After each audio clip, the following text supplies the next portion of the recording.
Hello, this is Christopher DeLay, and today we're going to be walking through implementing online certificate status protocol. So if you get a chance, please check out my blog at https://xdot509.blog. So like I said, today we'll be walking through the implementation of OCSP. I'm just going to talk briefly about what OCSP is. If you go to my PKI Basics video series, there is a video on certificate validation, and towards the end of that video, that goes ahead and covers a lot of what OCSP is. We will talk about it briefly here. So why OCSP? So the thing is that normally, before, certificate revocation lists were used for revoking certificates. However, if you do lots of revocations, then what happens is the size of these CRIL files can get larger over time. Obviously, each revocation adds to the size of these files, and so if at certain points they can get so large that they take a while to download for the client, and that can cause timeouts, which can affect the performance of the client and can sometimes even make that application not work because there are certain timeouts and thresholds being hit. So that's why you would want to use OCSP, because from an OCSP standpoint, what happens is the mechanics of it is, and what it does is, when the client wants to check the revocation status of a certificate, it figures out through either a group policy or through the AIA extension in the certificate what the URL or URI of this OCSP responder is, where that service lives, and it goes ahead and sends a request to the responder with the serial number of the certificate it's going through and checking.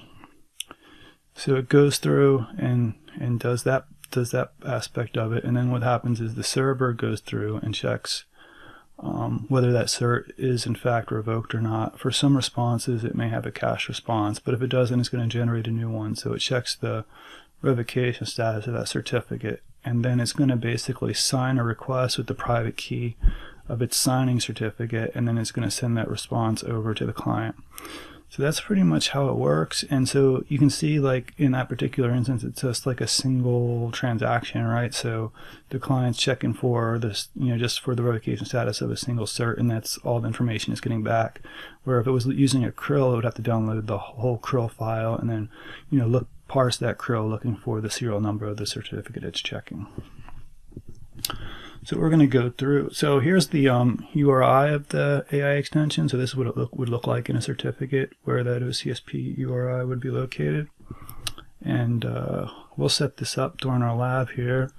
And so basically what we're going to be walking through is implementing OCSP. So here's kind of like an overview of the steps. So we're going to be adding the OCSP URI in the CA configuration so that it stands that in the AIA location of certificates it issues. We're going to provision the OCSP certificate template, which is a certificate template used by the CA for signing responses, OCSP responses.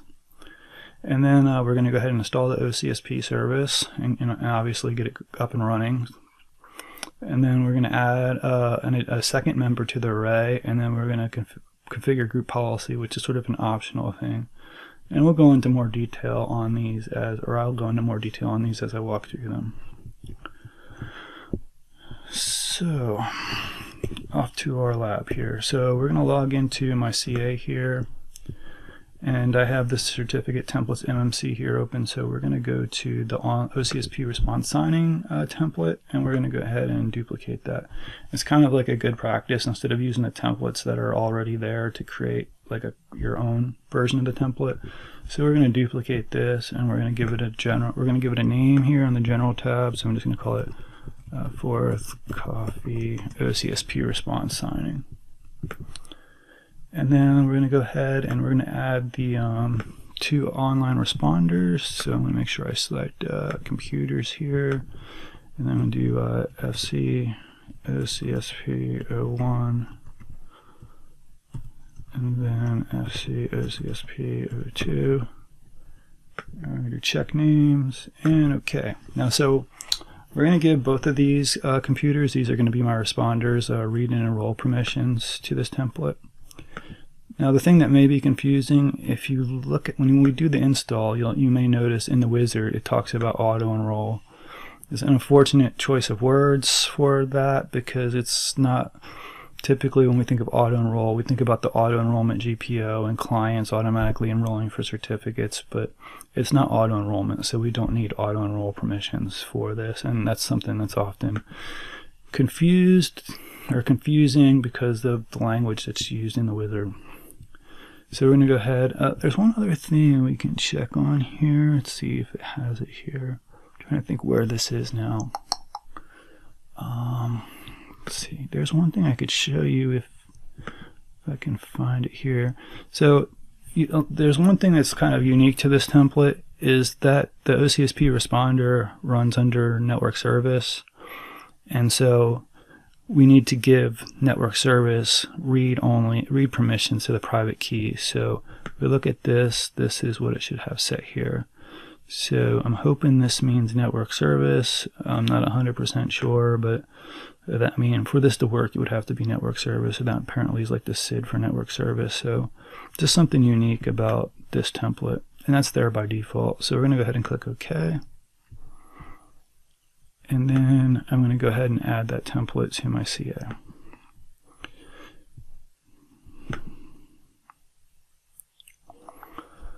So what we did is we set up the template, we gave the two online responders permission to the template, and now we're just looking to add the template to the CA so that it can be enrolled for.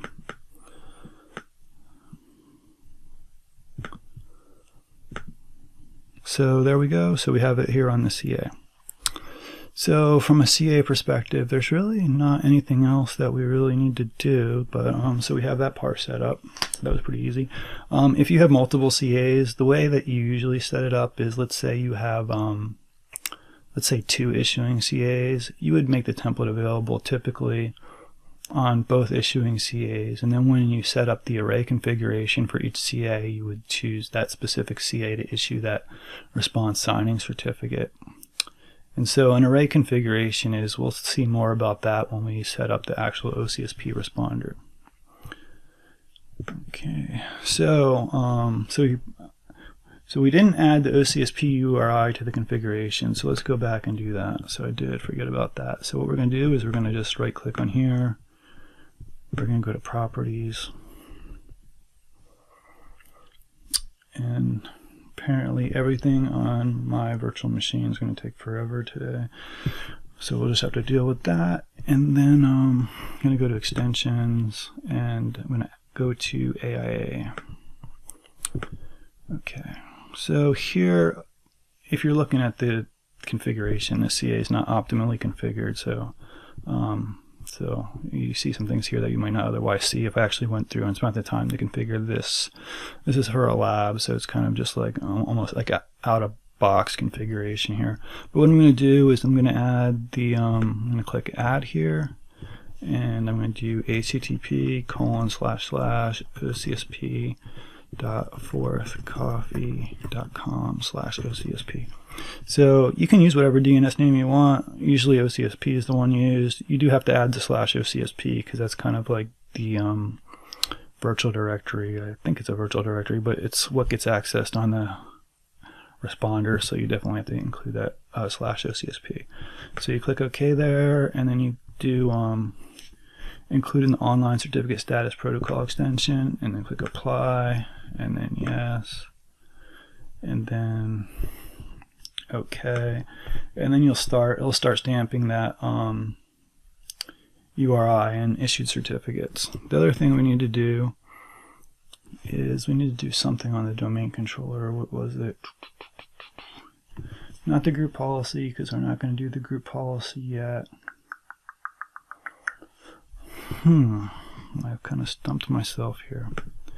So we've set up the OCSP URI, we provisioned the OCSP certificate template, and the other thing I was going to set up was I was going to set up the DNS. I was going to set up the DNS for that OCSP URL. Is the thing I was missing there.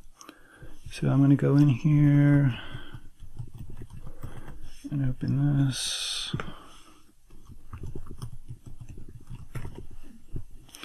open DNS, I'm going to go to my forward lookup zones and fourthcoffee.com.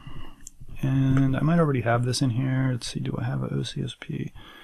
No, I don't. So I'm going to go ahead and create 2 A records so that the A records are round robin, right? So if I look on my, let's see, where was this setting set? It might be on the zone. Let me see.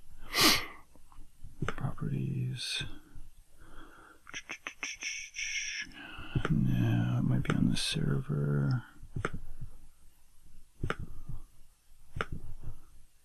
General. Set on the server here. Let's see, advanced.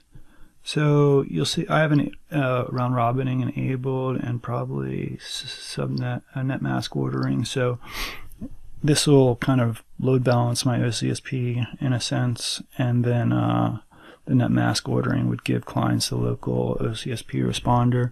Obviously, if you have a load balancer, you could use that as well. I do not have one in this lab, so I'm just going to create 2 records for that OCSP. So I'm going to just create a new A record and call it OCSP.forth. Oh, I guess I don't need to add that. And then 192.168.0.215. I'm going to add that, and then we're going to add that again with the .168.0.216 address. Okay, so I've added both of those. That should resolve now. So next thing we're going to do is go ahead and install the responder service on the first CA. So let's find the 215 machine. This is it here. So I'm going to go ahead and do manage, add roles and features, and then next, certificate services, which is the first option, add features, next, and then I'm going to uncheck the CA role and select online responder and click out add features, and then next, and then install. And then I'm also going to go to my other server, which is going to become a responder, and go ahead and do the same thing. So add roles or features, next, add features, next, uncheck CA, check online responder, click add features, next, a lot of next clicking, install. So this is going to go ahead and install everything for me. So we have all that kind of set up. So we're going to actually do the initial install on the 15th on the the one with the .215 address, which is OCSP01, but we're going to do some other configuration ahead of time. So let me go back to the 215 box. So what's going to happen is I'm going to set these up in an array.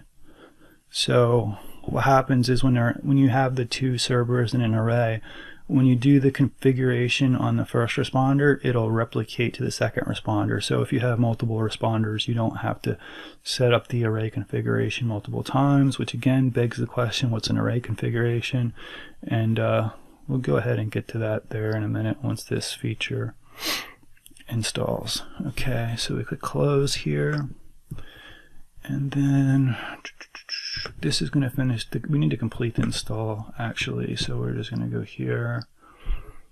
This is kind of ridiculous, this additional step that I need to take here. At least I personally think this is kind of ridiculous. Okay, so it's doing its thing, taking forever. So basically I had to click next, check this, next, and configure. So it's like kind of something you wish just kind of happened automatically, but it doesn't. So I'm going to go ahead and do that to the other server. So we're going to go here, configure, wait for this to do whatever it's doing. Also, I can check a checkbox and click configure.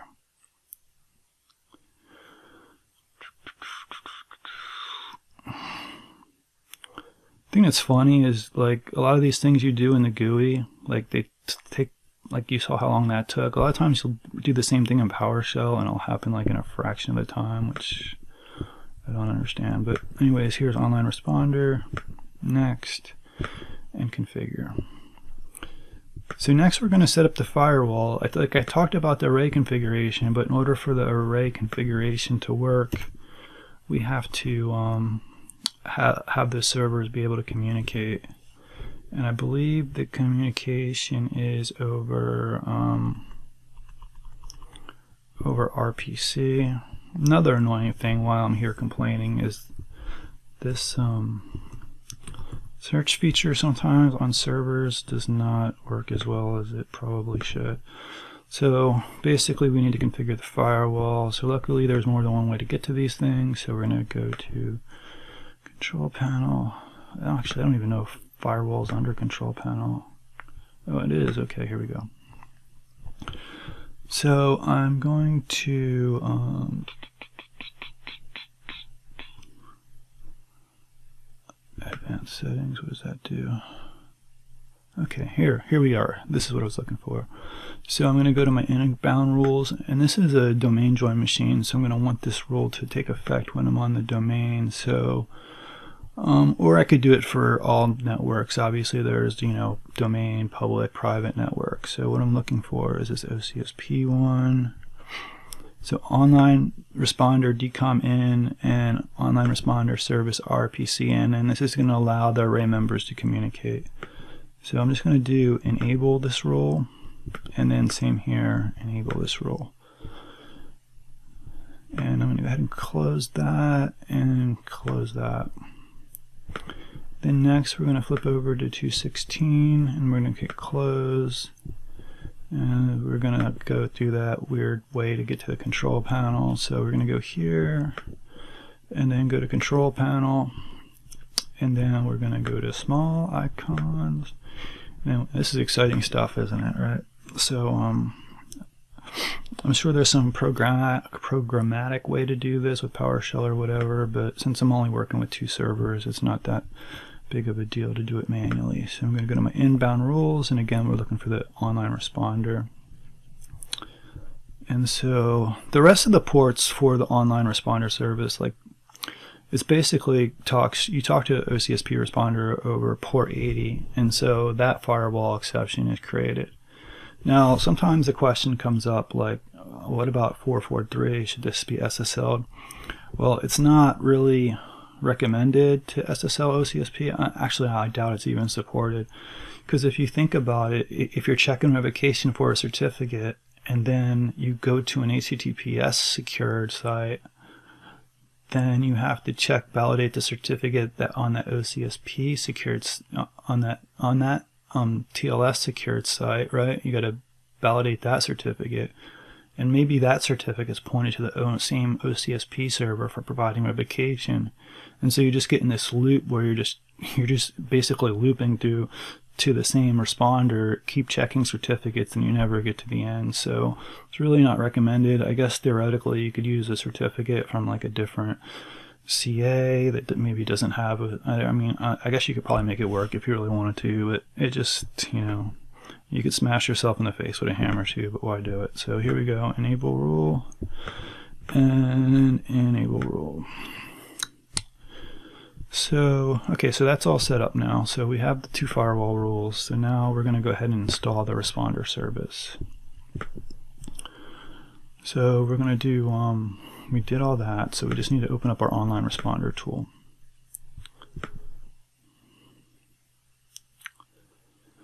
So basically, there's not really much to this tool. Here's where I can add my revocation configurations, which I'm going to hold off on talking about for another minute. And this will have my array members in here. So like I can right click on each array member, and I can see the signing certificate if there is one here. And then I can view my revocation configurations if I have them. So what I think I think the best course of action to do here is to add the second array member.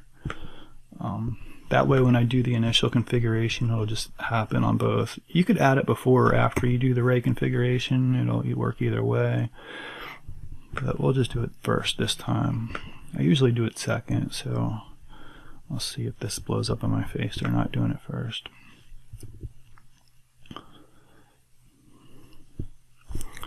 So once again, we're waiting for my VM to respond. So these are Hyper-V machines running on my laptop. So they each have like 2 gigs of memory, and then I'm not sure what the processor is on my laptop's like a Surface Book 2, so it probably has a decent processor. So did this not take or what? What are you waiting for? So it's a decently spec'd out machine. It's got like plenty of resources, so I don't know what the problem is here. So click OK. Do I want to add it? Yes, I do want to add it. And so NOC is kind of wacky-do on me. So here we go. So here's my 2 responders. So now we're going to add an array, a revocation configuration. So what is a revocation configuration? So for each CA you have, you will create a revocation configuration. Now you typically are only going to use OCSP for online CAs, and in this example only enterprise CAs. If you're not sure what those terms are, there's I do have my PKI basic series that covers some of that stuff, but basically issuing CAs are the ones that are online, issuing certificates to clients, and this is what we're going to use these for typically.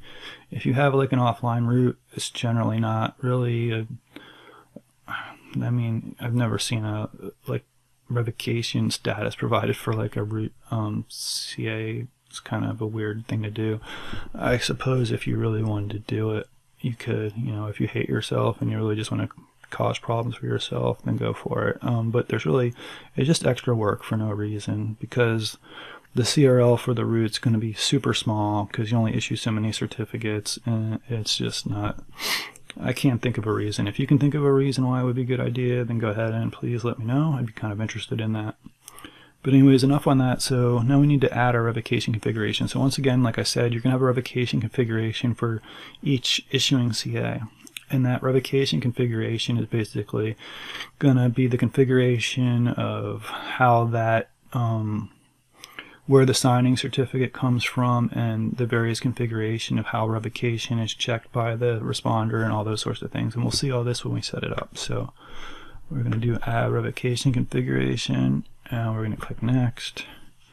A good thing to do is just to put the name of the CA in here. So my CA is, if we go to this, it's 4th Coffee CA04. So I'm just going to go ahead and call this CA04 RC for revocation configuration, and then we'll go ahead and click next.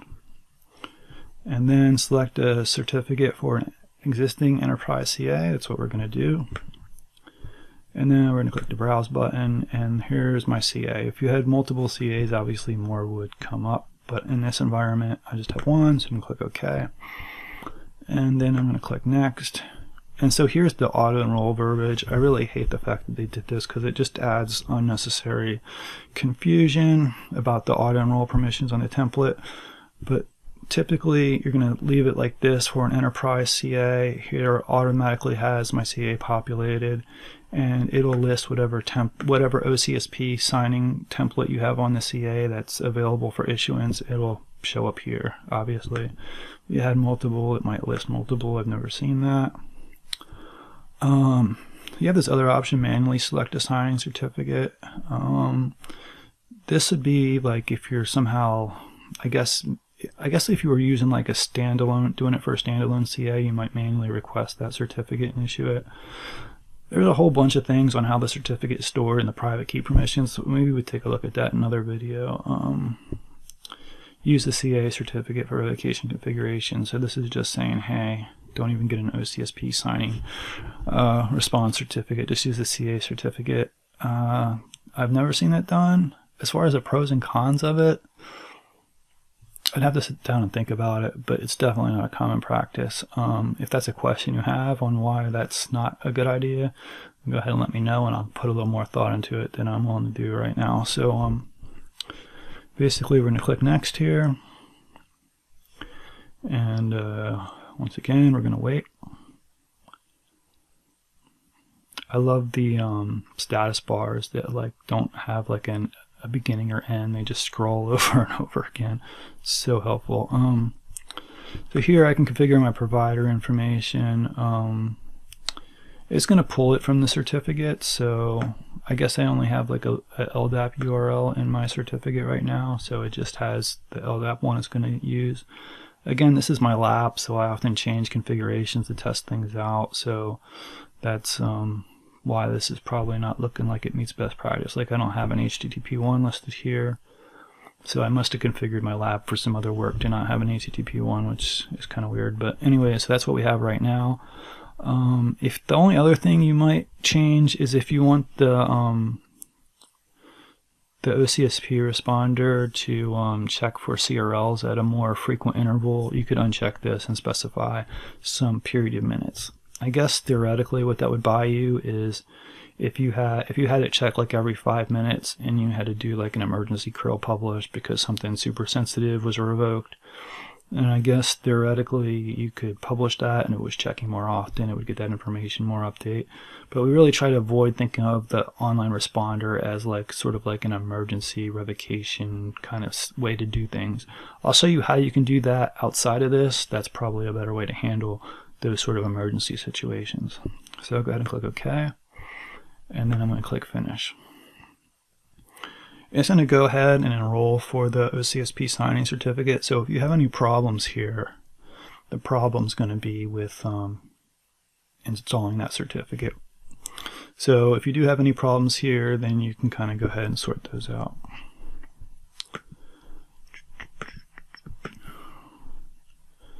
Sometimes you just have to refresh this.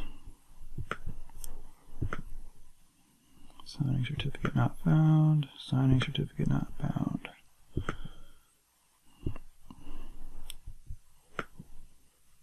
Nice. So apparently it did not get it. So if you do run into this problem, let's see, we can refresh it. Sometimes just refreshing this clears it up. Let's see what happens here. Refresh revocation data. Okay. Okay, so apparently there was an issue enrolling, and it's kind of, in a way, I'm kind of glad this came up because this will kind of give us a chance to troubleshoot a little bit. So I'm going to look in my failed request and see if I have anything for this. So failed request. So I don't have any failed request. And did I issue the certificate? So request ID. Huh. So we didn't even issue the certificate. Okay. That's weird. Let me make sure it's on here again.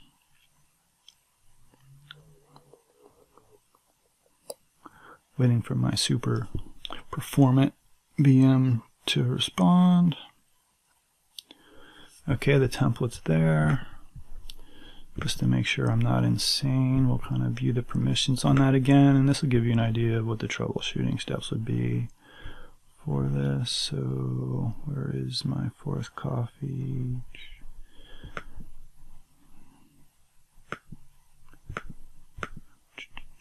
Fourth coffee.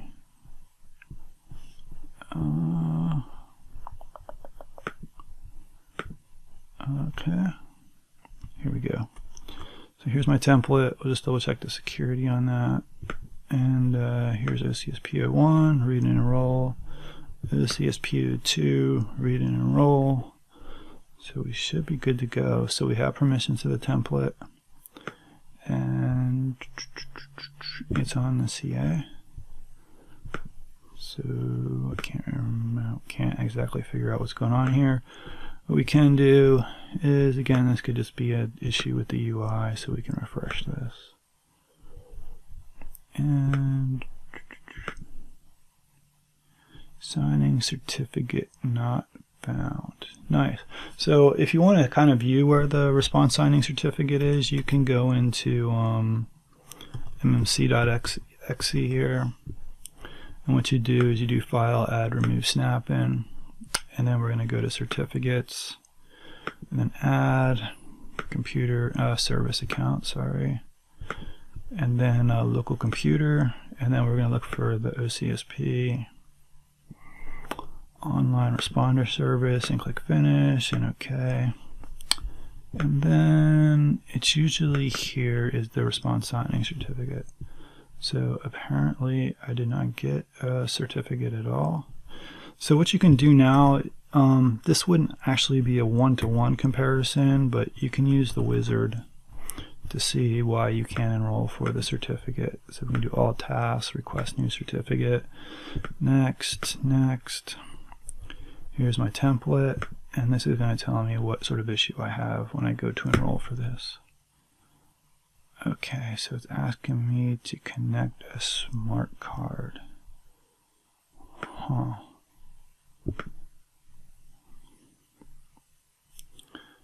Okay, so this is kind of a weird configuration, but nonetheless, it's an interesting one. So we'll go, I must have configured something weird on my template. So we'll go into certificate templates, and we'll open this up, and then issuance requirements. I don't have any issuance requirements. Okay. Okay, so I don't have that as a problem. So issuance requirements are there. The other thing we can look for is in cryptography. No, not cryptography. Enroll subject without requiring any user input, so that's fine. And then another thing we can kind of check on the responder. This is sort of going sideways, hasn't it?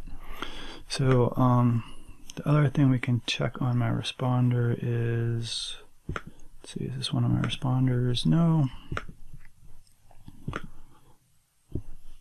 This is 216. We want 215. Is this 215? This is 215. Okay, here's 215. So the other thing I'm going to do, you shouldn't really have to do all this work. I'm tempted to cut it out of the video, but it's an interesting troubleshooting exercise, so I may keep it in. So we're going to go to rsop.msc. It's like prompting me for a certificate to issue it, so I might have some weird setting that's making that happen, so we're going to take a look once this finishes. If you're not interested in this part of the troubleshooting, you can go ahead and forward ahead. So let's see, local policies, and then security options. Let's see. System cryptography. Wow, I don't have anything set for that. So why is it prompting me for a certificate?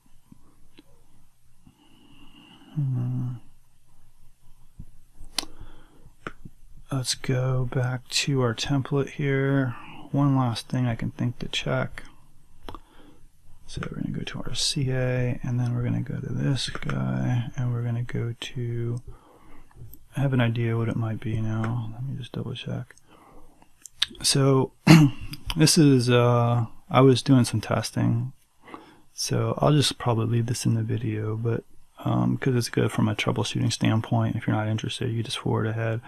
But I was doing some testing with different key providers, and I selected the smart card key provider. So I don't know what the default option is for this one. So this must have been set in my OCSP responder template. So that's interesting that that happened. So let's see, how can we fix that? Well, for now we can just do this. We can do, I think this is the default option anyway, so we'll go and move it back to that.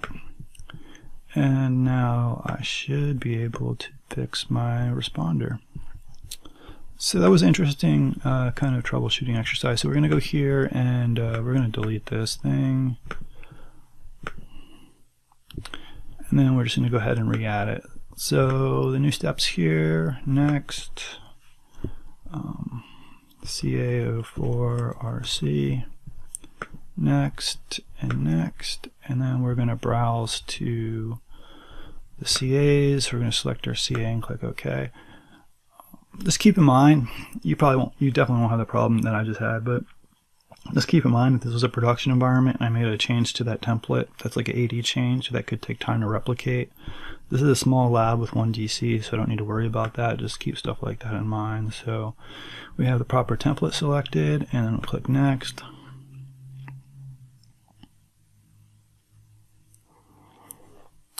And here's the endless scrolling progress bar. Like, how's it a progress bar if it doesn't have like a definitive end? Anyways, here, so click finish. And then if all is well, it'll work. If not, we'll have another troubleshooting exercise. Okay, so it looks like it's working. So we go here, FCS, OCSP. Okay, we have a view signing certificate. Okay, and for OCSP02, we have our signing certificate. Okay, so now we can test this out. And so how can we do that? We're going to go to the CA, and what I'm going to do is I'm going to go into this thing, and I'm going to look for my latest CA exchange certificate, and I'm going to revoke that thing. Yes. And then I'm going to launch PKI view, which will force it to enroll for a new CA exchange certificate, which should have the OCSP URI in the AIA. So let's see. Let's click OK here. And let's see what we have here. So our OCSP server is working. So there we go. It is in fact working. So what else can we take a look at while we're here? If we refresh this, so here's my CA exchange certificate. We'll wait for that to open. One thing I should mention is if you don't revoke that CA exchange certificate, there's this weird kind of buggy sort of thing that will happen in PKI view, is you'll see this OCSP location showing up as not working. And it's not that it's not working, it's just kind of this unfortunate bug in this tool where it shows that it's not working. And the way to fix that is to revoke the CA exchange certificate, and then when you refresh it, it'll pull a new one and then it'll work. It doesn't really make any sense, and it's just unfortunate problem, because usually you set this up and the person you're working with is like, oh no, it's not working, but it actually is. So we'll show you another way that you can kind of verify this. So if we could click here, details, and go into authority information access, you'll see that we have our OCSP URL. So another way you can save this, we're going to save this to the desktop, and we're just going to call it OCSP cert. Save, next, finish. So if you have a certificate you've issued after you've implemented the setting on the CA, stamping the URL and certificates, then you can export a cert that's been issued, and then you can go to CMD, and you can do two tools. You can do this one. Here, let me change it on my desktop. You can do this here, verify -URL fetch OCSP cert, and then you could output it to a text file. I'm not going to output it to a text file because I'm just going to show that my OCSP is working here. See verified OCSP right here. So we see that it's working. So that's one way that you could check it. Or you could do certutil -URL OCSP cert thing, and then you can click on OCSP and click retrieve. And so these are more accurate ways of showing that it's working, where PKI view is a little bit buggy, so I wouldn't really rely on that too much. Okay, so we have it working, so we're going to do one other thing here. We're going to go to my domain controller, and we're going to implement the OCSP URL via group policy. So what that'll do is certificates that were issued before I configured my CA to stamp that OCSP URI in certificates, they won't use OCSP, but I can create a group policy, and if I create the group policy, then clients, Windows clients that get the group policy anyways, they'll be like, oh, I see this, they'll basically get the URI from group policy, so even if the cert was issued before the URI was in place, they'll still be able to use OCSP. So I'm going to go to my domain controller, and what I'm going to do is I'm just going to go ahead and go into, I don't have a 2-tier PKI in this environment, again, because it's just a lab here on my laptop. So my root CA and my intermediate CA are the same, but what you would do in 2-tier PKI is you go to intermediate CAs, find your intermediate CA, all task, export, go ahead and next. Doesn't really matter what type of file we use here, and then we'll just save it to our desktop because that's where we always save everything, right? And then we're going to call it just OCSP.cer. Next, finish. Okay, so now I have my cert file, so now I'm going to open gpmc.msc. I'm going to create a new policy for the entire domain, or at least I'm going to edit the existing one. A lot of organizations will create a second group policy, but we're going to go into Windows settings, security settings. Let me maximize this so it's a little bit easier to see. And then we're going to go into public key policies and intermediate certification authorities. So I'm going to go ahead and I'm going to import this. Next, given that I have a 1-tier PKI in this environment, I would probably just import it into the root, but I'm just kind of give you a view of what you would do in a normal best practices PKI where you have a root and an intermediate CA. It would be the intermediate CA that you'd be working with. So we're going to go ahead and find that cert file. Let's see, here we go. Next, finish. This is going to end up pushing out another cert to the intermediate store on your clients, which is not a huge deal. From a cosmetic standpoint, you might be like, oh, that kind of looks ugly having many of those certificates, but it's not really an issue. So then we're going to go on here and we're going to go to properties on this thing. And we're going to go to, what are we going to go to? We're going to add our URL, so we're going to do http://ocsp.orthcoffee.clown/OCSP, and then we're going to add that URL and click OK, and then that URL will be used by all clients that get the group policy. In fact, that's the one they'll use first. They'll use that even before the one that's stamped in the certificate, so keep that in mind. But okay, so we have all that set up. So now clients will use the group policy that are Windows clients, and non-Windows clients will only really use OCSP if they get a certificate that was issued after we added that to the CA. So that's all. So basically, a walkthrough, we set up 2 online responders in an array, and we load balance them using DNS round robining. Obviously, you could use a load balancer, but that is pretty much the whole process. If you have, I did a little bit of rambling in this video, but it's just me being me. So anyway, so if you have any questions, you can feel free to go to my blog here at https://xdot509.blog. You can post a question, you can post an idea. In fact, the whole reason I'm even doing this video is one of my viewers kind of suggested that I do a video on OCSP, and so here I am doing this. So yeah, please go to my blog. You can view my content there. You can view my other videos, obviously, on YouTube. If you have any questions for me, feel free to go ahead and send me a message. And I try to check my messages fairly frequently, but I do have this full-time job thing and a family and other hobbies and stuff, so sometimes it may take me a couple days, but I will definitely, as long as your question or comment is not completely ridiculous, I will probably respond or address it in some manner. Anyways, that's all we have today, and thank you for watching, and see you next time.